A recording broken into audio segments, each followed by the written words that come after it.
大家好，非常收看红龙独家提供便宜。提供便宜了，其心意讲的是嘛个，讲的是新秀，提供单个嘅一批毛，还有留下来评论讲係珍贵嘅sản物。你是希望做啲透過土地土壤嘅紀錄片，無論佢哋拍嘅係一隻寫地方、寫人物，又係寫故事，當中嘅樣片也好，透過咁樣嘅討論，你做啲看到佢珍貴嘅價值，發揮上係提供便宜咁樣嘅影響力。基本上嘅物嘅片咧，了只製作純粹啊，了係各種語言性嘅統合。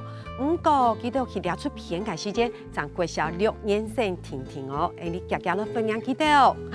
歡迎大家哇，來到這邊跟大家一起來聊天，分享你們要帶來的影片。趕快來介紹今日嘅來賓，一開始來紹介係李一倫老師。Hello， 我是一倫老師，嗨。歡迎老師，聽你個繞場嘅是係理解製作純粹係馬莎咧，準確、麒麟、素帆。嗨，哇，好乖巧的一群孩子哦。是啊。今天很開心可以歡迎大家來到這邊，我們要跟大家來介紹的是你們的作品《填滿2重生》哦。不過老師，你可以幫我們簡單講一下這部片子到底在講些什麼？好，這部片子當初他們是小6的時候，他們想要拍一部關心自己家鄉土地的影片，那主要就是放在那個土地價值的這個部分哈。那這個部分是希望就是說喚起大家對於土地的如何去做有效的利用，去做這樣子土地價值的重建的這樣子的議題的影片。是，聽起來好像有一點嚴肅哈，但是你們都做得很好哈。所以我們趕快來欣賞大家影片。讓像所有嘅鄉親朋友，你哋下看下來看佢哋帶來嘅樣片。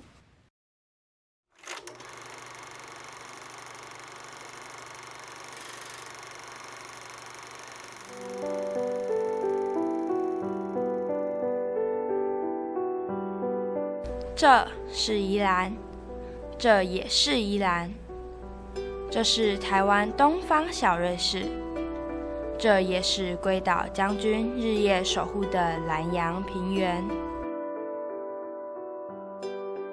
去年農地農用，耕地保護的記憶還十分鮮明。一年過去了，改變了什麼？什麼又被改變了呢？2016年也是雪隧開通10週年，帶來繁榮經濟、觀光人口，卻也產生許多宜蘭人沒有面臨過的現象。隨着食安風暴，農地種房子的問題陸續浮出台面，當務之急就是要尋找答案。當丟丟桶的旋律再度哼唱，土地價值該是覺醒的時候了。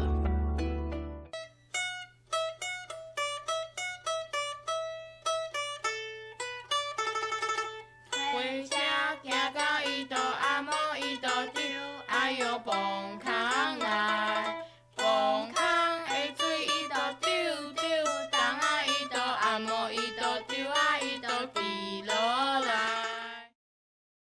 為了找尋土地新價值，我們決定採訪最親近土地的聲音——農夫，聽聽這片土地上他們的堅持與想法。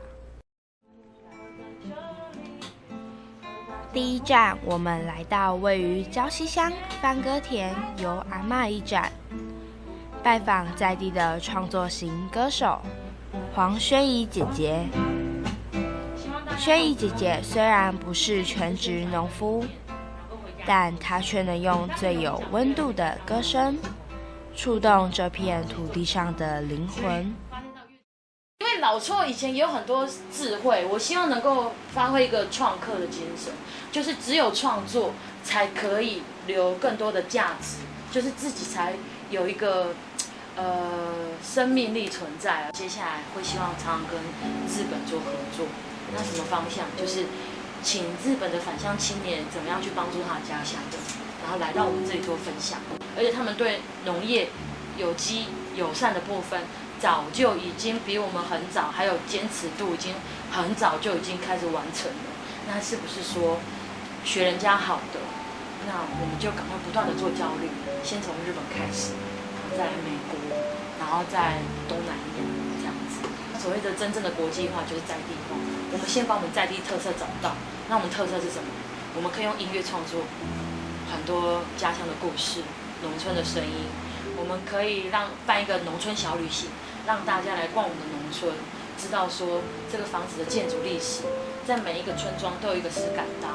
这个石敢当就是战国时代姜子牙要封神榜的时候，没被封到然后玉皇大帝就说，不然你去凡间当石头镇压辟邪用。所以我们这里也有石敢当。这粮食危机已经在2006年的时候，在印度第3大国家，就是第3世界都已经发生了。那他们的粮食危机是怎么产生的？是因为他们农田没有在种东西，或是他们没有种植的技术，只能仰赖进口。台湾的粮食自给率是不够的，我们还是依赖进口。所以我们的农地如果再不见了，然后也没有在研发，说是人家讲的垂直种法，就觉得还蛮可惜的。当我们真正有遇到这件事情的时候，那我以前是猪农，还有金枣农，我觉得这样不够。所以我现在打算就是发挥一个理念，叫做1人1块田，1人1分田就可够。他们是怎么自己自产自销、自给自足？对啊，一定要透过这部分，不要。虽然我们可以很多东西都买得到，可是买得到的时候，代表你是没有这个技术的。当你去问的时候，再去网络上调查的时候，你这个技术你就会发现到，你自己可以做得到。所以我们渐渐的已经流失了自己应该有的潜能。然后也流失了，就是去找真相的动力，所以我们觉得，我们现在要加油。在高水的世界，已经有水乡的名声。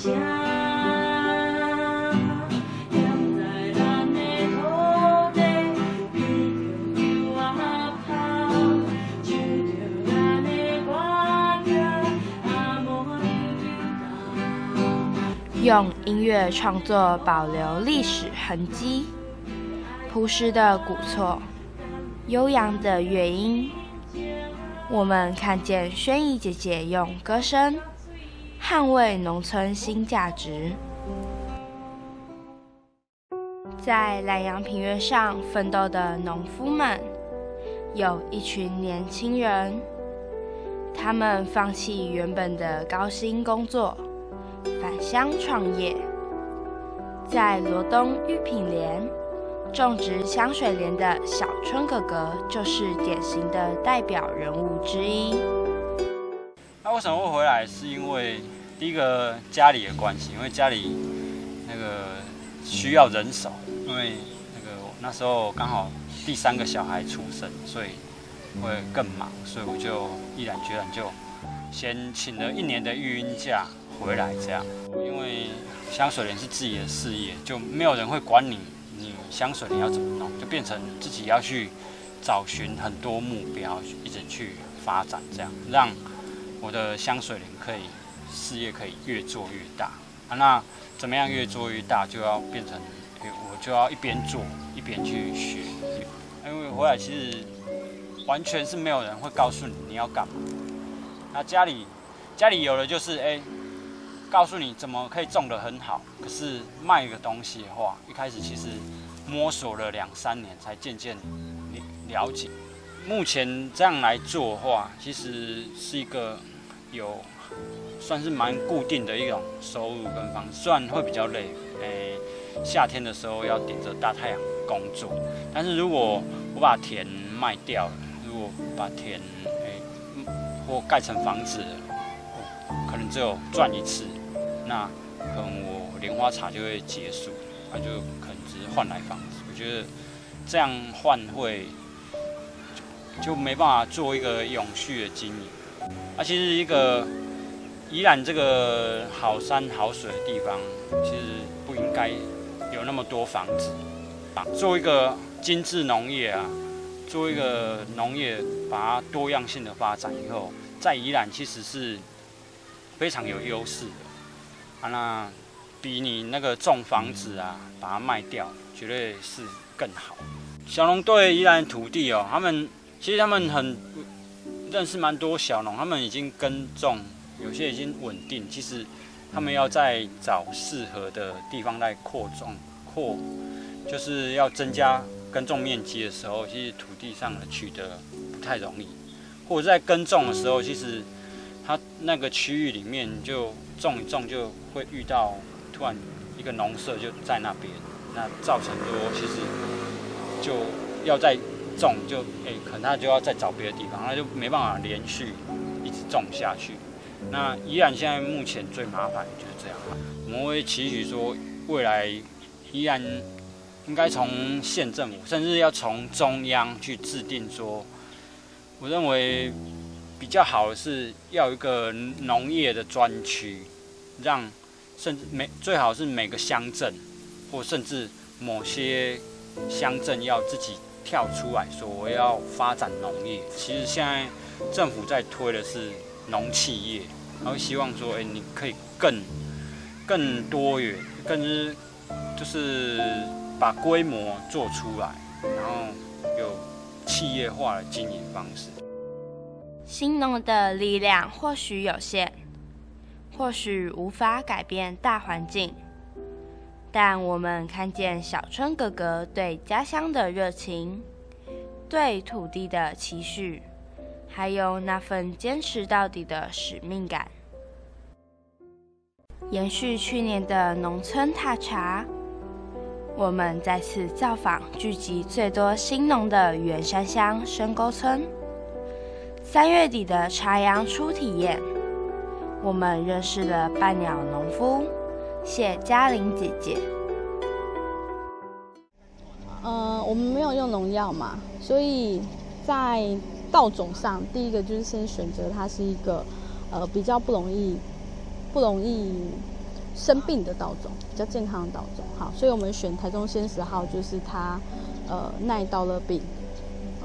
那再来是在肥料的使用上，对，因为可能大家比较容易把重点放在那个农药的使用。那可是其实农药它会需要使用，常常是因为肥料管理上的一个不平衡，就是过度的施肥，那它造成了衍生后续的其他疾病，你才去用农药去处理它。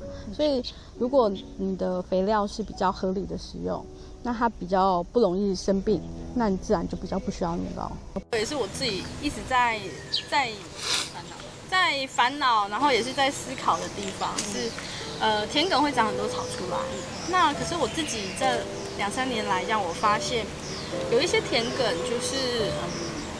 就是同一类型的禾本科的草，所以在那个里面，它可能就是躲避了空间的功能有，可是它似乎比较没有提供食物的功能。那我就会比较困扰。那像我隔壁田的宇轩哥哥，他就会去做一些测试，在田埂上去种一些会开花的植物，然后又是本来就在田里面，或者说本来就是在我们台湾有的植物，那去等于多提供一个，例如蝴蝶它可以采蜜的来源。这个事情，我觉得它好像已经不是一个担心的问题了，因为根据我自己在宜兰，我是来宜兰7年，可是我有一些在宜兰赏鸟的朋友是从小在这里，从小看鸟，或者说在这里已经看鸟30几年，就他们的观察经验里面，宜兰的鸟是确实一直在下降，即使我们现在赏鸟的人越来越多，鸟类记录的仪器啊，或者说看鸟的望远镜啊，设备是越来越好的。即使在这样的情况下，他们的经验是，宜兰的鸟的整体数量跟鸟种，它鸟种不太敢讲，因为鸟种是种类上的差别，可是鸟的数量上是在下降。对。但是在这样下降的趋势里面，当然会希望说有更多的对鸟类有帮助的，更多对鸟类有帮助的事情发生。那很直接我们会看到，就是它原本生活的栖息环境，它的家就是消失掉了。本来是农田的，不管它是种什么耕作，不管它是什么样的农法耕作，那至少它就是一个农田环境。那很多变成了房子，盖上了水泥，那就更不可能是成为小鸟它会去活动的地方了。对，这个是我们在直接看到比较明确的部分。从参与一系列的农夫体验，亲近土地，小刘姐姐让我们重新认识生态共存对于土地的重要。生物多样性是农田的健康指标，土地健康，种植出来的稻米才会又香又甜。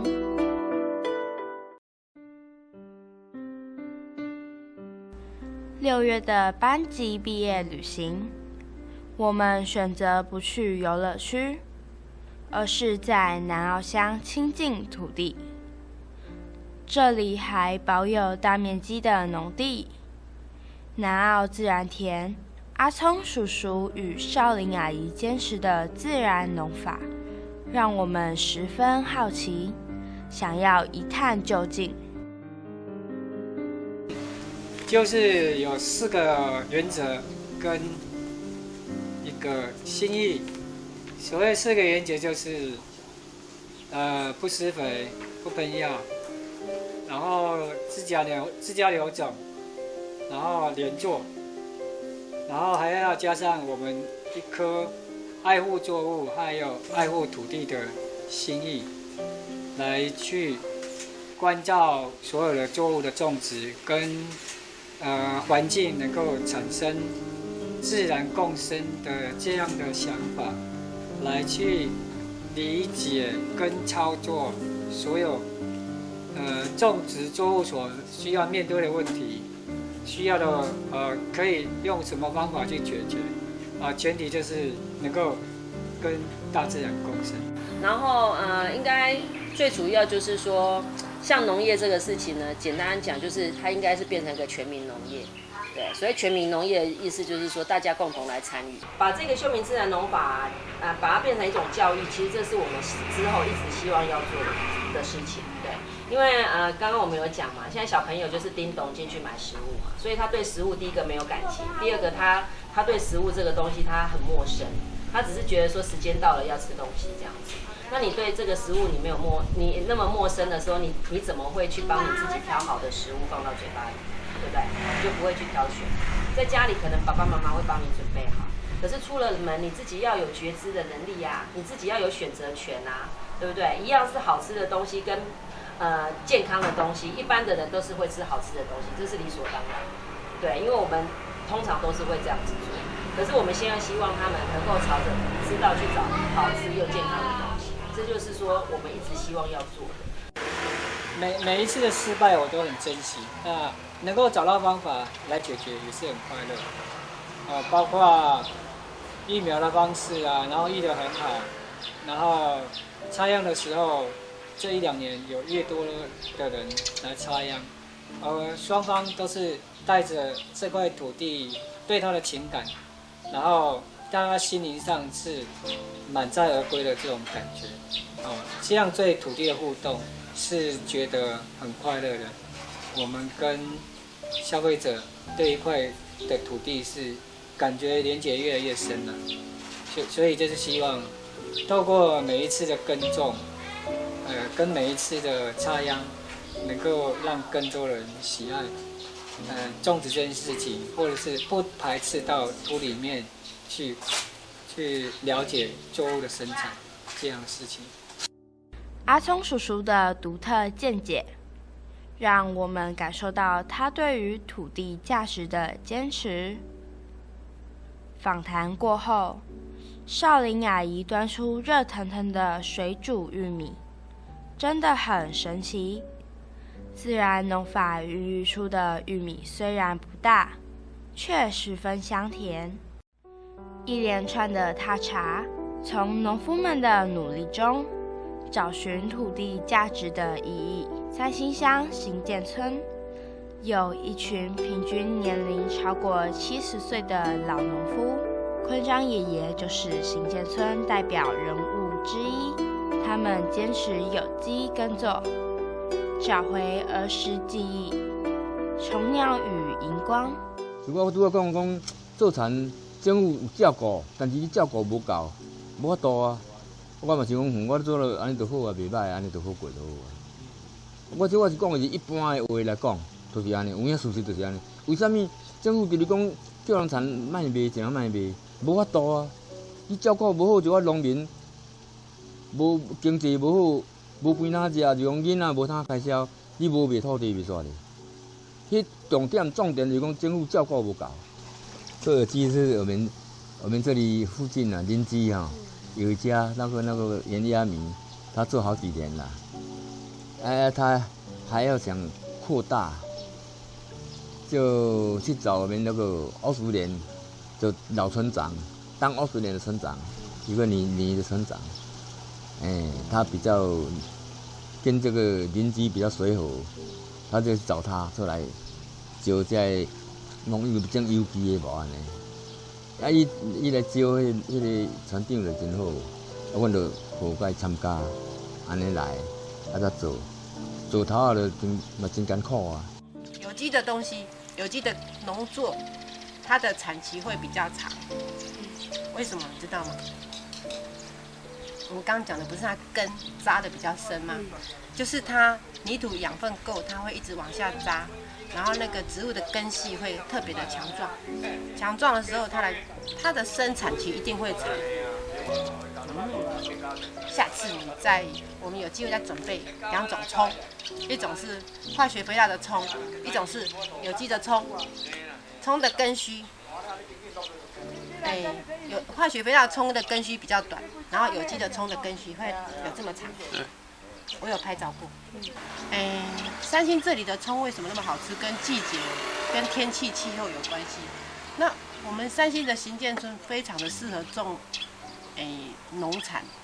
我们希望，以后都一直这样维持下去。然后有机就是让它那个生命一直持续下去。你每天看着那个植物长得很好的时候，你会很开心。你吃到好吃的菜，你心情会很好。杨文全他是200甲的召集人啊，对，他一开始是到我们家去拜访，拜访我的先生，我先生的农田啊休耕差不多20几年了，他就问我先生说，你的田。现在都休耕，你要不要租给我们200甲的成员？然后他们以后都是用友善有机的方式在耕种。他们没有验证，可是他们会用友善的方式耕种。看见于敦阿姨与爷爷奶奶一起为土地打拼，坚持有机，让消费者吃得健康，吃得安心，我们不禁感到佩服。老人家乐天知命的开朗笑容与善待土地的态度，也让我们更确信，农夫的精神就是一股谦虚韧性。稻子的一生或许短暂，但农夫们教导我们的，稻穗越饱满越是谦卑。家乡只有一个，每个人都应该尽一份心力，珍惜土地给予我们的一切。第2年的家乡踏查记录，我们上国中了，有一位受访者的职业也变了。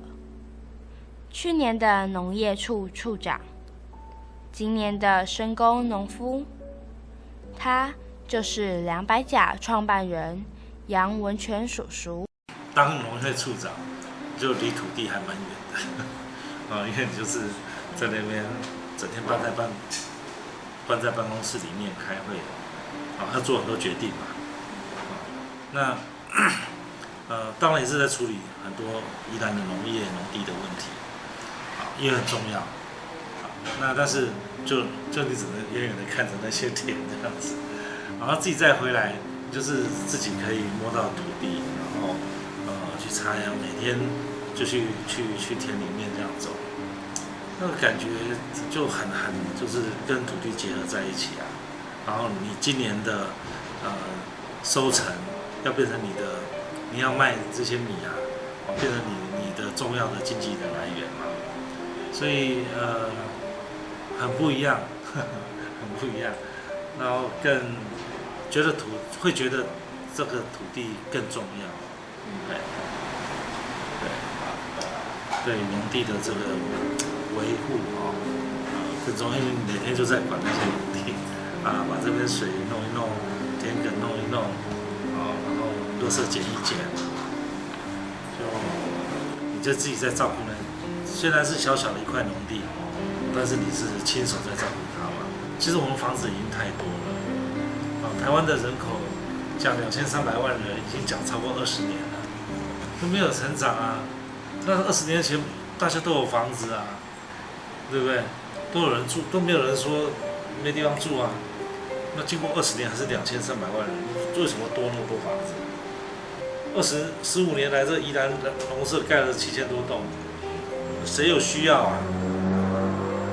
对啊，那可是你一旦盖了，你那个土，你本来可以生产农作物的，现在都不行。你还是田，那世世代代子孙都可以用。那你就像很简单，我就想说，就像你把你家里面的厨房把它填起来，对啊，你把它靠这厨房要吃东西啊，那你把它填起来，你就是好像把农地填起来，就是这个意思啊。对啊，哪有人这么笨呢？把自己家里厨房填起来，封起来改成卧室，卧室就已经够了啊。对啊，对，那厨房本来是需要的啊，应该关心到农村、农业、农地啊，其实是对这个社会是很重要的。这个社会不能只有都市跟山林嘛，对。那个农村它其实有很多的价值，比如说它像我们在这边圆山或三星，宜兰的地下水都是从这边下雨然后下渗，然后再到下游一点地方再冒出来。那我们很多的水都来自于地下。那所以农地不只是种农作物，它还是底下还是个水库。可是你全部盖满了农舍的话，农田是有让雨水可以下渗到地下的。那这是我们自来水，我们的水很重要的来源。从办公室长官重回农田的怀抱，文泉叔叔说他比较喜欢种田。农村新世代需要更多创意来凝聚青年实力，找回农村新价值，这样就可以留住更多耕地，让农地、农夫找到一个新的出口。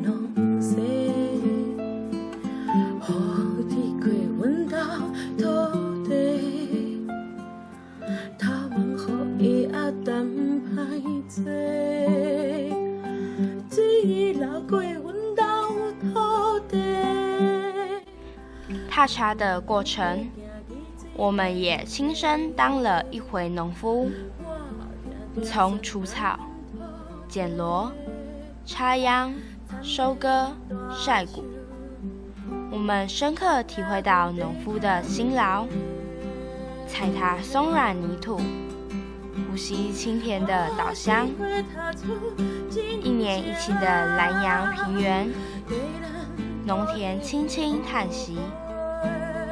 土地价值需要重新定义，倾听大地的呼唤，家乡需要你我一起来守护，等待觉醒的那一天，重生希望，收割幸福。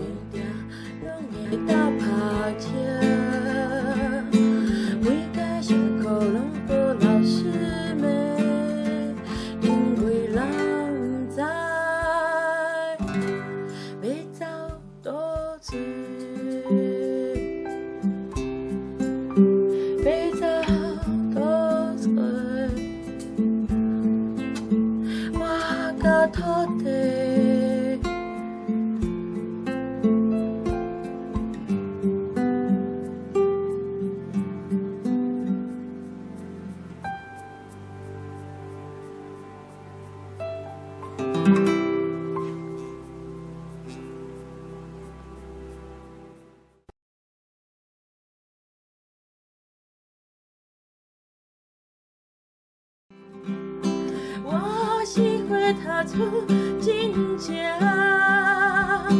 地咱土地乌梅，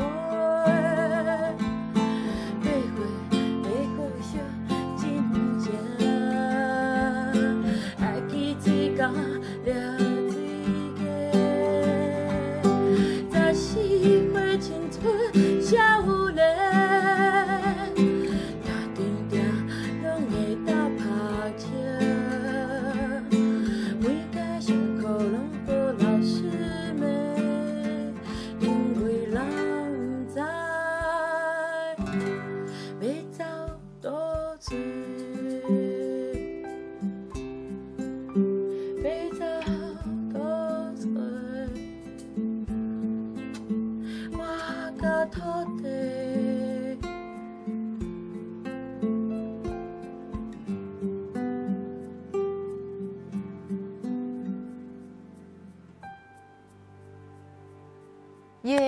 是不是再一次看到自己5年前的样子，跟拍的片子到现在感觉很不一样，对吗？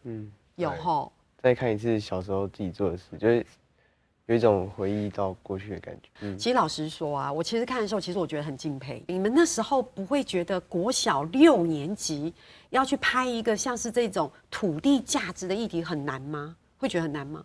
不会啊，我觉得就是反正就是发生在我们身边周遭的事情，就是不管。不是因为我们是很小的小朋友，我们就不能做这件事情。我们也可以用我们自己的力量，然后来去告诉大家，现在我们身边正在发生什么事情。其实，因为我知道你们有第1部纪录片是填满1，对，其实讨论的是农地农用的故事。然后这是你们的第2部片填满2重生，对，好像比较温和一点点。不过，其实讲的还是。公共议题啦，土地价值，对你们来说，那时候国小6年级的你们是期待透过这样的纪录片表达什么？我觉得我们填满2是更亲近这块土地，就是我们拍的，因为填满1是一个就是比较像大方向讨论农地的这个议题，那对填满2，我觉得我们更多接近这块土地，然后以及在这片土地上发生的事，然后在这片土地上种田的人之类的，对。所以你们选择用青农这个角度出发，对吗？是，对。为什么会是用青农的这个角度出发？因为现在比较多元化，就是不只是我们只是在种田或者是一些耕农而已，还有一些是，有做一些结合，像是做音乐或是一些大自然的。对。其实因为会选择青农，我觉得我有读到你们的感觉，是因为谁最接近那一块农地？青农嘛，对不对？所以我们选择用青农来表达他们对这一块土地的感受。到底这一块农地我要种田，还是我要拿来种房子？对不对？是这种感觉嘛，对不对？所以，但是我好像有偷偷知道，你们当时拍填满2的起心动念是什么？那个时候其实还有一个原因，就是因为我们第1集已经得到很好的一个成绩。然后他们想要乘胜追击，然后也顺便就是持续的去关注这个议题在这个土地上发酵。对，它可能会随着时间有不同面向的发酵。对，他们想要持续去关心这样子的那个议题的后续状态，对不对？其实我们可以感觉到，我们刚刚在看片子的时候，那个片子有很多画面真的是很漂亮。我自己第1次看的时候，我有一度怀疑，我想说，这真的是来自于国小6年级同学拍的吗？是真的。所以你们这样拍下来，有没有什么令你们印象很深刻的事情？我们那时候有打算要拍一个日出，所以就那时候很早起床，就是那个印象蛮深刻，因为我自己以前没有看过日出，也是因为拍这部片才去看日出。然后那时候就很早起来，然后大家爬到算一个秘境，对，类似秘境，然后在山上，对，然后那时候就很早起床，然后去看这个日出，这样。请问是几点的通告？也不是通告，那时候3点闹钟，对，差不多3点就要起床。3点，所以你的目的其实不只是看日出，其实我们是要去拍，对不对？对。所以3点对大家来说很早，所以怎么样 ？OK 吗？杰林，听说那天早上3点对你来说有一点太早是吗？我其实有设闹钟，但是就是闹钟好像没办法叫醒我这样子。后来呢，你就没有醒来，怎么办？因为闹钟，可能我对闹钟的声音会那一种，就是听久了就会习惯了，然后就会继续睡下去。然后刚好我的闹钟跟那个手机来电铃声是不一样的，然后老师就打给我这样子，然后就突然听到声音。没错。所以老师是你打电话，对 call 小朋友该起床了，迟到了，赶快。你们是到了现场发现没有人，就是说要集合的时候发现人没有来，时间到还没有来，对，所以就打电话通知杰林，你赶快，你迟到了，你快点。你那时候接到老师电话，感觉是什么？其实我还没有会紧张吗？有一点，因为其实我还没接起来的时候，我就知道自己应该睡过头了。不过没关系，最后有赶到日出吗？对，还是有，对不对？会吵架吗？多少还是会啊，因为那时候就国小的时候嘛，就大家都会觉得说自己做的就是对的，比较厉害，然后就觉得你怎么跟我做不一样？然后就会觉得就是有点看不惯对方，这样就会想要吵架。但后来就还好啊，因为合作之后，就是大家感情都变好了。对，我觉得舒帆很棒对啊，他讲话好成熟，他是说因为我们年纪还很小，所以我们在表达事情上面可能没有办法很周延。可是我觉得这也代表着他们的团队合作，因为拍片要沟通的事情很多，没错，对不对？为什么要这样？奇怪了，我觉得这样比较好看，会不会这样？有没有？每个人都有不一样的看法。都有不一样的看法，对，这个时候我觉得谁的角色很重要，你知道吗？老师哦，老师就当灭火器，对，把那个要吵架的那种过程，把它浇熄。是，所以通常我都是会用很棒的食物来鼓励他们。对，来，我们等下去吃大餐，大家就会息怒了，然后息怒我们就可以继续往下一个画面去拍。息怒，对，就可以息怒，就不要再争吵这些没有意义的事情。我觉得老师很辛苦因为他要打电话叫大家起床，然后还要把屎把尿的，对不对？然后偶尔还要扛机器、修机器、当司机，对。然后如果说吵架我们要息怒，我觉得最重要的事情是，我觉得老师除了指导大家，其实大家的安全也是压力很大。没错，当初他们其实会跟着老师去这样上山下来，其实也是家长愿意牺牲啊，家长愿意把小朋友的那个主导权交给老师，让老师来磨练他们。对，所以家长也是很放心。那其实我们很多外拍活动，家长也都会跟。我觉得其实小朋友这么小就开始在学习拍片，对我觉得学习东西很多。其实不是拍片这件事情，团队合作啦，看事情的方法啦，对不对？看日出啊，也是一种，对不对？对。说真的，现在回想起来，5年前拍完《填满2》的那种心情跟心得是什么？就是我觉得，在拍片之前。就是我觉得我自己蛮内向，然后就是拍片的时候，我们老师就要我们去接触受访者，因为我们影片中有访谈的人，然后在接触受访者的时候，我们就要练习跟人沟通，然后去访问他，也要问他问题，然后也要事前去跟他联络之类的。然后我觉得就是我这样就是提升我跟人互动的能力，然后也稍微比较外向一点。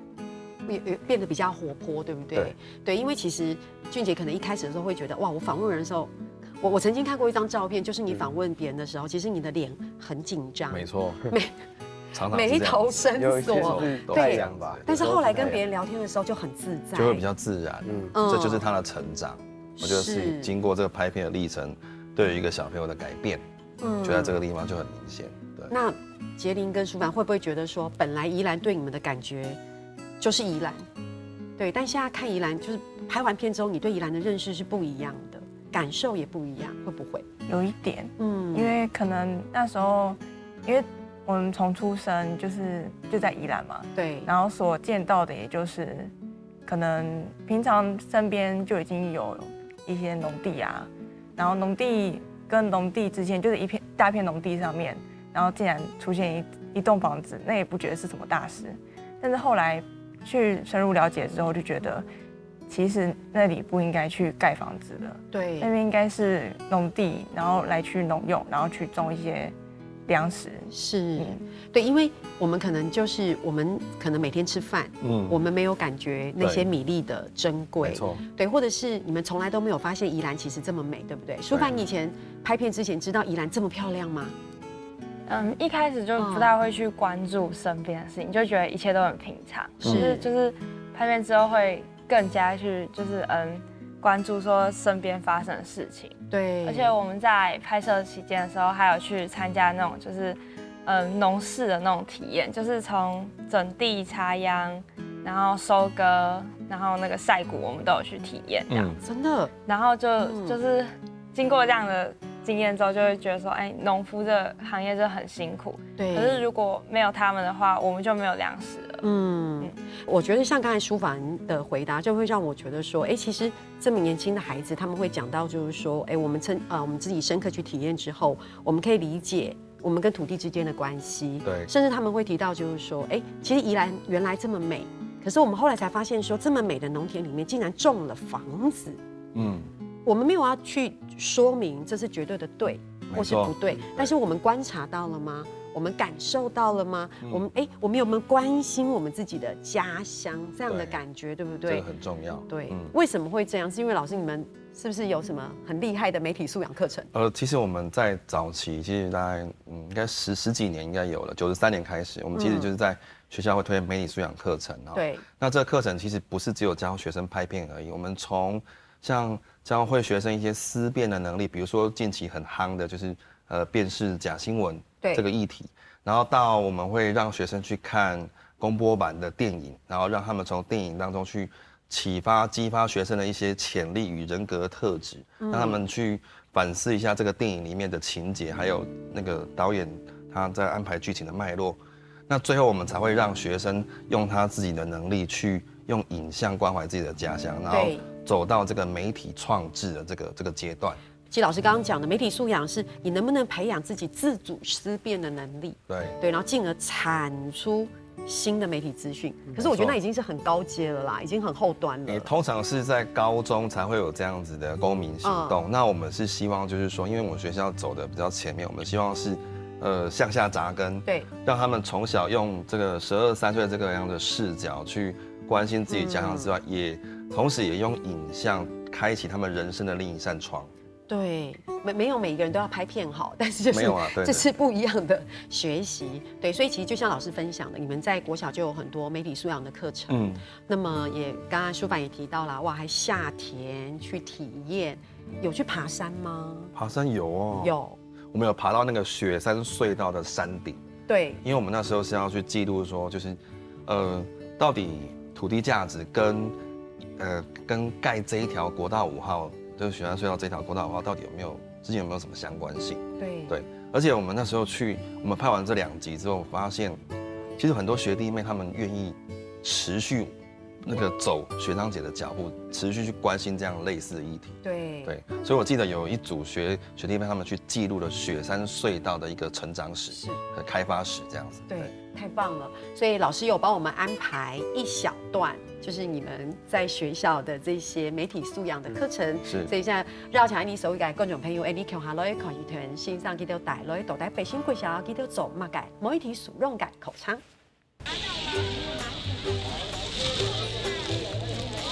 周一日港中人。好题，好了，可以了。可以 OK 吗？認識雪山龍嘅歷史。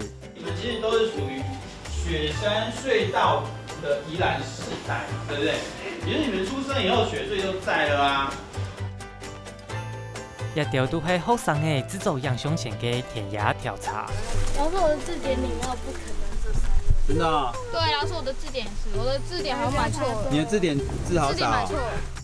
一條同媒體素養有乜嘅相關咯？媒體素養嘅課程主要係幫學生嘅去學，讓佢自家思考、自家分辨，同產生自信嘅能力。自家思考分辨就係查證媒體嘅信息源頭，分辨真假，唔係人講乜嘅就信乜嘅。其他課程還有聽人嘅欣賞分析，媒體嘅創作同製作各種無共用嘅內容。喺媒體創制方面，先特別嘅係。先生會帶領學生嘅來認識自家嘅家鄉，對關心自家生活嘅環境來做顯示，打幫影像來看，來明家鄉，也係社會上很多嘅議題。所以，我們剛剛看到，真的就是你們在學校的媒體課程的一些精彩畫面。嗯，好，所以喜歡嗎？喜歡。最喜歡什麼？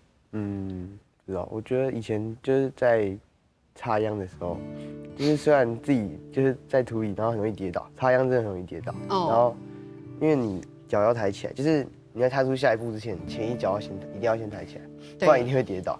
然后就是一开始刚下田的时候，就是很不自在，就是可能很不接受泥土，可能会觉得脏或是什么之类的。但是到后面，我记得我们那时候都在，就是好像有还拿，就是在玩泥巴球之类的，然后还被骂。那时候，对，就是但是就是真的去体验到插秧的那个过程，就感觉跟这个土地比较亲近。是因为刚刚观众朋友可能听起来会觉得说，哎，为什么俊杰说很容易跌倒？因为大家不要忘记，我们看国小他，其实俊杰那时候很娇小，对不对？很小只，很小只，他你可能踩到那个土里都已经到你膝盖了。没错，可能啊，可能对不对？所以他很用力的把脚这样拔起来，他才可以往前跨一步，对不对？而且插秧是倒退走，所以重心会很容易不稳。插秧是倒退走，对，我们是倒退走。插秧不是往前哦，是倒退走。对，原来退步是向前。哇，哎，这好有哲理哦，老师。每退一步其实是向前。对，其实你在完成你的任务，就是把秧插满。对，那杰林呢？哎，我比较喜欢那个赛稻谷。你喜欢赛稻谷？因为其实我不喜欢那个插秧的部分，我喜欢在那个地板上面，然后做一些事情。然后因为赛稻谷的话，就是虽然那个稻谷，因为那个壳的那个稻那个，就是它那个外面会有毛毛的，对，然后碰到身体其实会痒痒的，但是我觉得其实还蛮好玩的，蛮好。其实大家回想起来都是很棒的体验，对不对？舒凡有吗？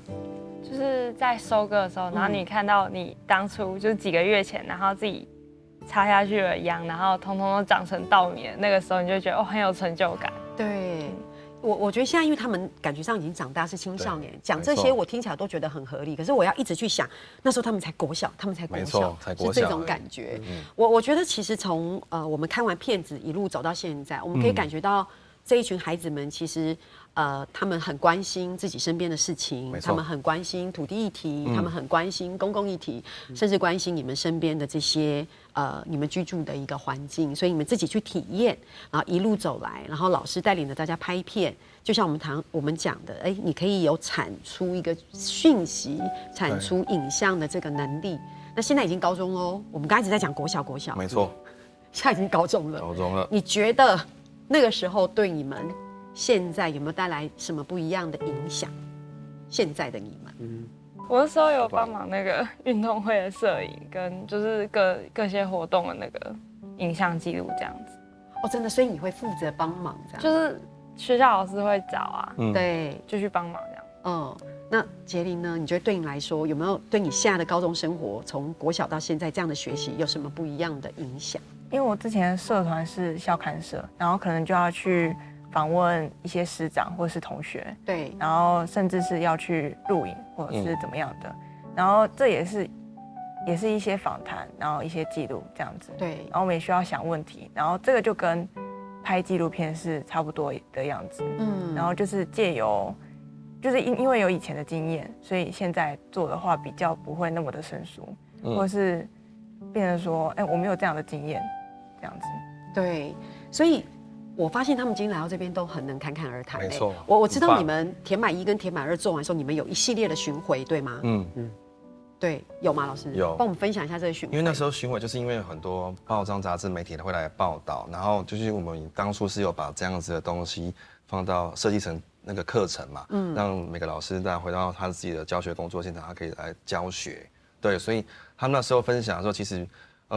现场不论是老师或是其他学校的学生，其实都给我们很多很棒的回馈。对，然后他也觉得说，其实一个小学生可以做到这样子的议题的关注，而且还有投入这么多的心力，其实很不简单。所以他们其实从小训练到现在，其实他们有一定的程度有训练自己的思辨能力变强。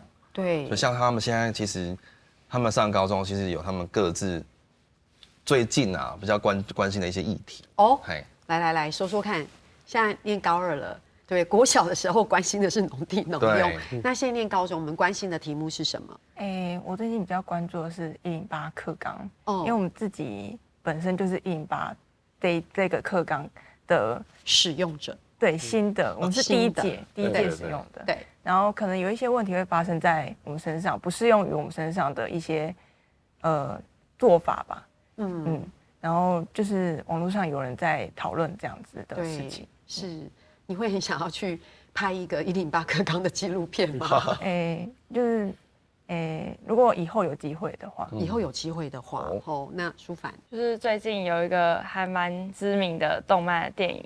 就是有上映，可是就是好像还蛮多就是盗录的这个情况。对，我觉得我就是会想要关注这个，因为我觉得好像很多人都不尊重作者的那种版权跟他的付出的心力这样。其实这样子，我们一路从国小这样上来，其实除了聊一些轻松话题，我觉得我们也可以关注一下我们身边。